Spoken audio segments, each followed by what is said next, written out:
یہ ستمبر 1948 کی بات ہے جب ہندوستان نے ریاست جوناگڑھ پر یہ کہہ کر قبضہ کر لیا کہ ریاست کا حکمران نواب محبت خان لاکھ مسلمان سہی مگر ریاستی عوام کی اکثریت تو ہندو ہے۔ خیر قصہ مختصر یہ کہ جوناگڑھ پر بھارتی قبضے کے بعد نواب محبت خان بروقت تمام اپنی اور اپنے اہل خانہ کی جان بچا کر اور مختصر ضروری سامان لے کر کسی نہ کسی طرح پاکستان پہنچنے میں کامیاب ہو گئے۔ یہاں انہوں نے اس وقت کے دارالحکومت کراچی کے مشہور علاقے، یہ وہی علاقہ ہے جہاں کی ایک سڑک پر وزیر مینشن نام کی وہ سے منزلہ عمارت واقع ہے جسے قائد اعظم کی جائے پیدائش ہونے کا اعزاز حاصل ہے۔ نواب صاحب اپنے سرکاری خزانے میں 48 من سونا چھوڑ آئے تھے اور وہ ایسی جگہ پر محفوظ تھا جس کا علم نواب صاحب کے سوا کسی کو نہیں تھا۔ اگر ہندوستانی افواج پورا محل بھی کھود کر پھینک دیتی تو انہیں سونا نہ ملتا۔ نواب صاحب کی خواہش یہ تھی کہ وہ سونا کسی طرح پاکستان لایا جا سکے تو وہ اس کا نصف حصہ سرکار پاکستان کے خزانے میں جمع کرا دیں گے۔ اس امر سے تو ہر ذی علم واقف ہے کہ ان دنوں پاکستان انتہائی بحران کا شکار تھا۔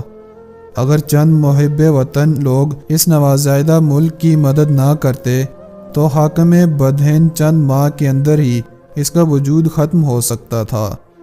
نواب صاحب خلوص دل کے ساتھ پاکستان کی خدمت کرنا چاہتے تھے۔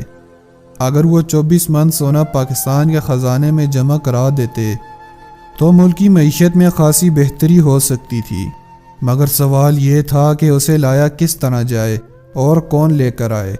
ہندوستان جیسا کمینہ ملک شرافت کے ساتھ تو ریاست کی امانت اس کے حکمران کے حوالے نہ کرتا۔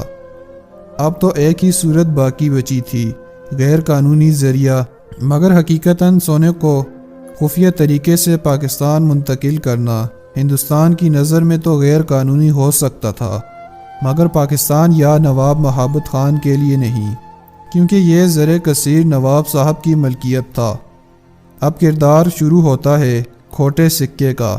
وہ تھے اس دور کا مشہور اسمگلر حاجی عبداللہ بٹی، جو سمندر پار بستی صالح آباد میں رہائش پذیر تھے۔ یہ بستی کراچی کی بندرگاہ کیماڑی سے تقریباً 10 میل کے فاصلے پر واقع ہے۔ عبداللہ بٹی اس وقت 80 برس کے تھے اور اپنا پیشہ ترک کر کے یاد الہی میں مصروف تھے۔ نواب محبت خان کو جب اس بارے میں علم ہوا تو انہوں نے پاکستان کی ایک نہایت قابل احترام اور اعلیٰ ترین شخصیت سے درخواست کی کہ وہ اپنے اثر و رسوخ سے عبداللہ بٹی کو اس بات پر راضی کر لیں کہ وہ کسی بھی صورت ان کا سونا جوناگڑھ کے خزانے سے نکال کر لائے۔ اس محترم ہستی نے عبداللہ بٹی کو اپنے روبرو طلب کر کے ملک و قوم کی خاطر یہ کام کرنے پر آمادہ کر لیا۔ جوناگڑھ سمندر کے راستے کراچی سے 300 میل دور ہے۔ عظیم شخصیت کے حکم پر بوڑھے مگر پرعزم عبداللہ بٹی اپنے بیٹوں قاسم بٹی اور عبدالرحمن بٹی کو ساتھ لے کر تیز رفتار لانچوں کے ذریعے جوناگڑھ روانہ ہو گئے۔ پاکستانی فوج کے چند کمانڈوز بھی ان کے ساتھ تھے۔ ان لوگوں نے 1 بجے دوپہر کو بحری سفر شروع کیا اور خفیہ راستوں سے ہوتے ہوئے جوناگڑھ کے ساحل پر پہنچ گئے۔ اس وقت شب کے 10 بجے تھے۔ شاہی محل ساحل سمندر سے کچھ زیادہ دور نہ تھا۔ پاکستانی کمانڈوز نے محل پر متعین بھارتی فوج کے افسران اور سپاہیوں کا خاتمہ کیا۔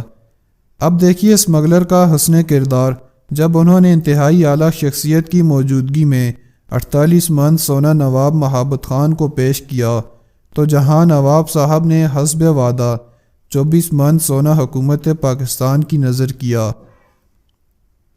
وہیں اپنے حصے میں آنے والے 24 من سونے میں سے 4 من سونا حاجی عبداللہ بٹی کو بطور انعام پیش کیا۔ حاجی عبداللہ بٹی نے یہ سونا لینے سے انکار کر دیا اور زارو قطار روتے ہوئے بولے، بابا میں نے ساری زندگی اسمگلنگ کی، مگر وہ انگریز کا زمانہ تھا۔ اب میں نے اسمگلنگ نہیں کی بلکہ پاکستان کا حق حاصل کیا ہے۔ میں اسمگلر ضرور ہوں مگر مادر وطن کی دولت نہیں لوٹوں گا۔ پھر دوبارہ رونے لگ گئے اور سلسلہ کلام جاری رکھتے ہوئے کہنے لگے، میں یہ 4 من سونا بھی حکومت پاکستان کے خزانے کے لیے پیش کرتا ہوں۔ اس کے علاوہ میرے پاس ذاتی 3 من سونا ہے جو اس مقدس دیس کی نذر کرتا ہوں۔ پھر اس عظیم ہستی اور نواب مہابت خان کے آنسو بھی نہ رک سکے، لیکن یہ خوشی کے آنسو تھے، فخر و انبساط کے آنسو، اور ایک ہمارے اس دور کے کھوٹے نہیں بلکہ گندے سکے ہیں جو پاکستان کی دولت کو لوٹ کر دوسرے ملکوں میں لے گئے، مگر نہ شرم ہے نہ حیا، تو ان کو کیا نام دیا جائے۔